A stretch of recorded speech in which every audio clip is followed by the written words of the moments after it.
안녕하십니까. 신앙의 집을 바르게 짓는 사람들의 교회 신집사교에 오신 것을 환영합니다. 이번 시간에는 이스라엘의 선지자들에 대해서 나누도록 하겠습니다.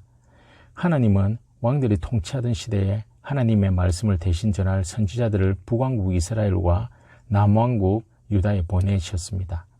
선지자들은 하나님의 메시지를 듣고 백성들에게 하나님의 길을 제시했을 뿐만 아니라 죄에 대한 하나님의 심판에 대해서 계속적으로 경고했습니다.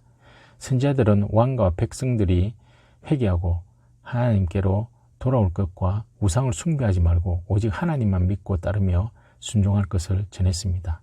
그렇지 않으면 이스라엘 주변 나라들에게 포로로 잡혀갈 것이라고 경고했습니다. 그러나 선지자들의 경고에도 불구하고 선지자들의 말을 듣지 않을 때는 어김없이 이스라엘이 주변 나라에 침략당하는 일이 반복되었습니다. 또한 하나님은 많은 선지자를 통해 구세주에 관한 예언을 주셨습니다. 장차 구세주에게 일어날 일들도 알려주셨습니다.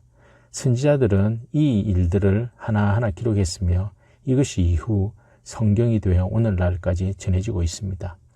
이스라엘 백성 중에는 언제나 소수의 사람이지만 선지자를 통해 들려주는 하나님의 메시지를 믿는 경건한 믿음의 사람들이 있었습니다.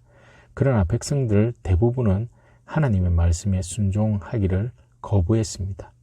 그들은 때로는 하나님이 보내신 선지자를 거부하고 어떤 이는 선지자들을 죽이려고도 했습니다.